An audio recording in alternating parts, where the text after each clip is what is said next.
Salve, galerinha, bem-vindos a mais um giro de notícias aqui do Cisterna. Eu sou o Denis e hoje a gente vai ver que Fernando Haddad dispara na aprovação do mercado, se tornando o novo queridinho do mercado, segundo pesquisa da Genial Quest.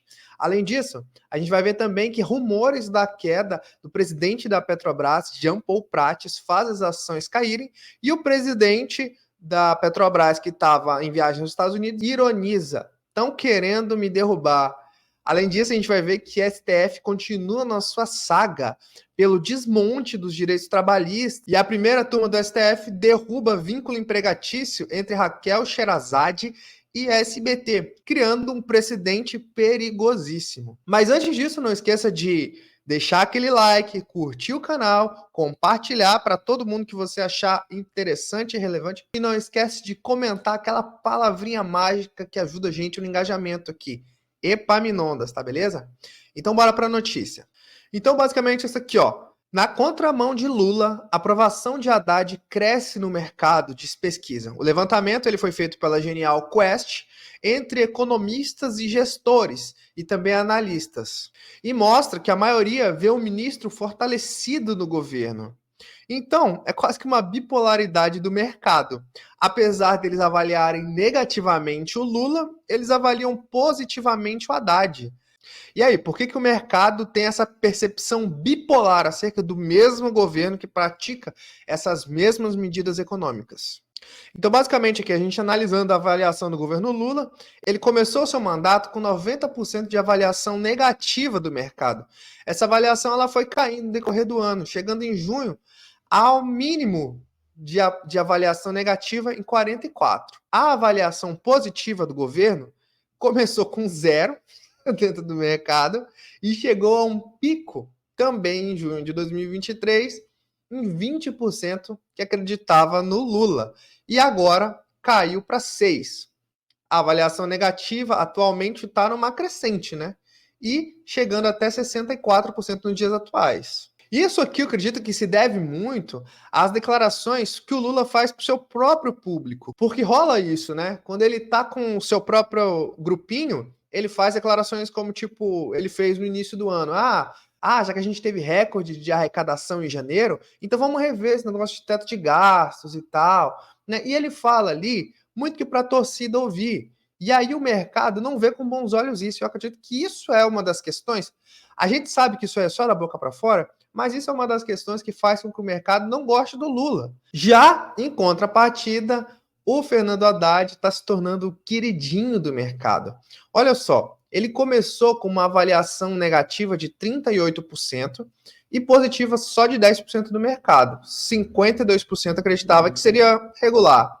E já em junho de 2023, ele já bateu 65% de avaliação positiva. Apesar de ter tido uma queda, agora ele vem se recuperando de novo para continuar com a avaliação positiva, enquanto que a avaliação negativa desceu de 38 do início do governo para a mínima em junho e agora está em 12. Né? Ou seja, o mercado tem aprovado muito o Fernando Haddad. E, gente, vamos entender por que o mercado gosta tanto do Haddad. Aqui, sejamos honestos, né? Ele já começa metendo logo um arcabouço fiscal. Além disso, ele trabalha todo dia pelo déficit zero.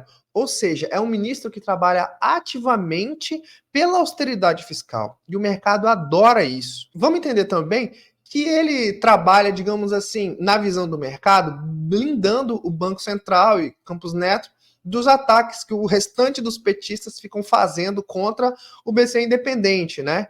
Então, isso aí também, na percepção do mercado, ele é um agente favorável ao mercado, né? Outra coisa também é que ele, apesar de estar trabalhando na reforma do consumo, na reforma tributária do consumo, a reforma da renda, que é onde efetivamente mexeria com o bolso desses agentes do mercado, ele meteu um na volta a gente compra. Ou seja, provavelmente vai enrolar e no final vai acabar o governo Lula 3 e vai ter passado a reforma do consumo, que é a que nos afeta, mas a reforma da renda, que é o que afetaria o mercado, eles vão chutar para depois, né? Vão dizer, não deu tempo, não tem contexto, não tem apoio e tudo isso. Então o Haddad ele é visto como um aliado do mercado para tudo isso, né? Apesar de que eles também são um pouco reticentes. Olha aqui, essa aqui é do antagonista. O Haddad convenceu no mercado financeiro sobre o déficit zero. Apesar dele falar e trabalhar todo dia pelo déficit zero, o mercado, mesmo assim, não acredita muito nessa questão. Foi feita essa pesquisa da Genial Quest e entre os 111 operadores do mercado financeiro entrevistados, só 1% acredita que o ministro vai alcançar a meta do déficit zero. Em novembro do ano passado, ninguém acreditava, e agora um acredita que ele vai atingir o déficit zero. Mas, mesmo assim, ele continua incansavelmente nessa meta aqui. E eu também li essa entrevista de por que o mercado passou a gostar do Haddad, que é uma análise da economista-chefe do Banco Inter, dizendo que os resultados práticos das políticas que são desenvolvidas, né, existe essa disparidade entre a agenda econômica que de fato é implementada e as declarações feitas em Brasília. Ou seja, o governo Lula é isso, né? Enquanto o Lula fica falando de um lado para o público dele exatamente aquilo que ele quer ouvir, que vai fazer, que vai acontecer e tudo, na prática, a agenda econômica de fato que é implementada é outra. E o mercado está ciente disso. E é por isso que a gente tem essa bipolaridade entre as aprovações de Lula e Haddad.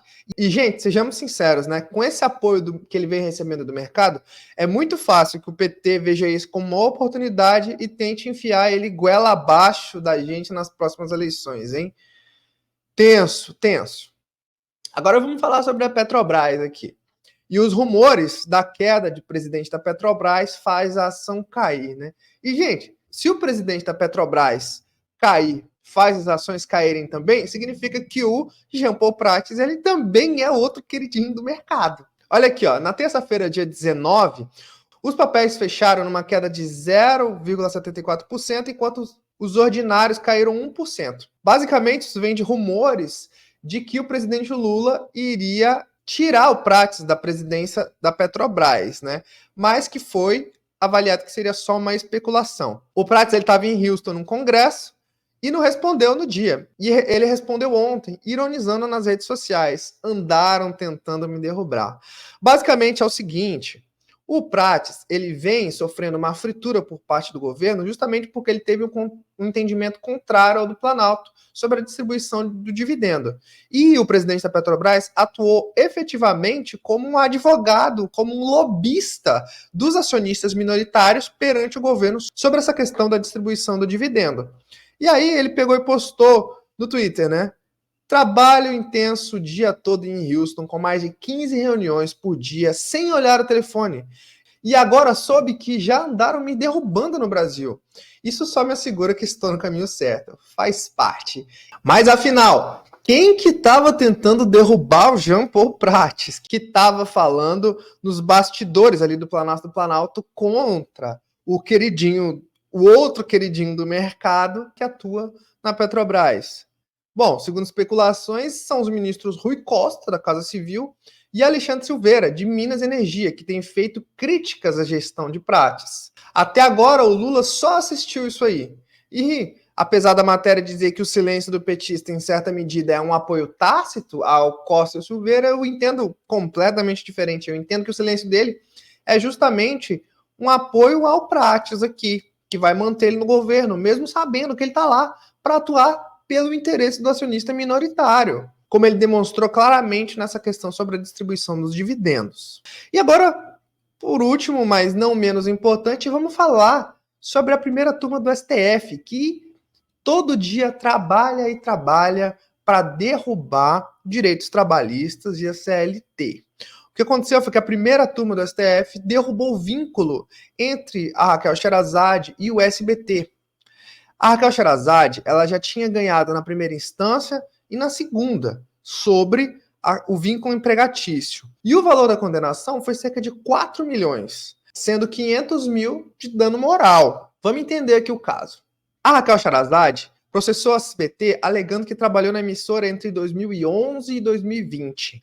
Mesmo atuando como empregada, seu contrato de trabalho não foi registrado na CTPS. Na justiça, o jornalista pediu pagamento de diversas verbas trabalhistas, tais como 13º, férias, FGTS e outros benefícios relativos à sua profissão de jornalista. O SBT negou o vínculo e disse que ela não exercia atividades exclusivas de jornalista, não fazendo jus, portanto, aos benefícios da categoria profissional. Rapaz, se a Sherazade não era jornalista no SBT, ela era o quê? Né? E como é que julgou o STF sobre essa questão?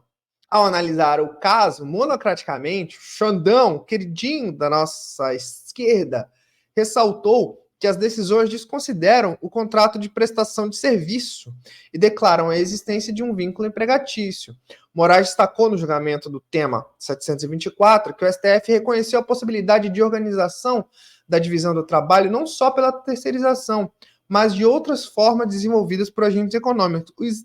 O que ele está falando aqui? Então, basicamente, ele está falando assim, gente, além da CLT, também é lícito outras formas de relação de trabalho, como, por exemplo, a terceirização, e como, por exemplo, também a previsão de um contrato de natureza civil. Isso mesmo, um contrato de natureza civil. Entre empregado e empregador, bom, nossa lei, ela falava diferente, né? Que existia uma relação de subordinação, que isso não seria um contrato de natureza civil. E por isso existe o regramento específico da Justiça do Trabalho. E aqui, nesse caso da Sherazade, todas as instâncias anteriores, elas reconheceram todos os elementos da relação de emprego. Basicamente é o seguinte, gente. Numa ação trabalhista, a discussão sobre a procedência da ação gira em torno da existência dos elementos da relação de emprego, que são subordinação, habitualidade, pessoalidade, remuneração, são esses os elementos da relação de emprego. Então, a lei trabalhista determina que, existindo os elementos, existe a relação jurídica. Mas, agora, por entendimento do Xandão e da primeira turma, que inclui, além dele, a Carmen Lúcia, o Zanin, indicado pelo Lula, e o Fux, além do Flávio Dino, entendeu que, embora todos os elementos da relação de emprego existam, aqui não se trata de uma relação de emprego, mas de um contrato de natureza civil. Eu acho isso aqui completamente aberrante, um entendimento assim contrário à própria legislação, sabe? Não vejo dessa maneira. A gente tem que ressaltar aqui que o Flávio Dino ele foi voto contrário, ele foi voto divergente, e ele entendeu que a decisão citada por Moraes, embora tenha estabelecido licitude da terceirização da atividade fim, não impede o judiciário de identificar abusos ou desvirtuamento dessa prática. Segundo Dino, o reconhecimento do vínculo empregatício pelo TRT baseou-se em evidências sólidas de subordinação jurídica, integração da jornalista no núcleo produtivo da empresa, que caracteriza relação de emprego conforme a CLT. E nessa aqui eu tô com o Dino, cara. Então o que a gente vê? Que basicamente o STF está atuando como lobista do desmonte das leis trabalhistas no âmbito constitucional, criando esse tipo de precedente. Quer dizer que a Justiça do Trabalho agora vai poder julgar que, embora existam todos os vínculos da relação de emprego, na verdade, aquilo lá não se trata de uma relação de emprego, mas sim uma relação jurídica de natureza civil. Acho extremamente temerário, complicado, cria um precedente terrível. Então, gente, que progressismo é esse? Olha os queridinhos aqui da esquerda, como é que eles estão agora. Olha o ministro indicado pelo Lula, o Cristiano Zanin, como é que ele vem julgando. Bom, gente, então eu trouxe aqui 3 lobismos para você, né? Lobismo do Haddad no mercado financeiro, lobismo do Prates dentro da Petrobras, lobismo do STF contra os direitos trabalhistas. E esse foi mais um giro de notícias. Espero que vocês tenham curtido o vídeo, apesar das notícias não serem tão boas para o Brasil. Então, deixa o seu like, comenta, compartilha a sua opinião sobre o que você achou aqui, que a sua opinião é muito importante. Um forte abraço e até o próximo.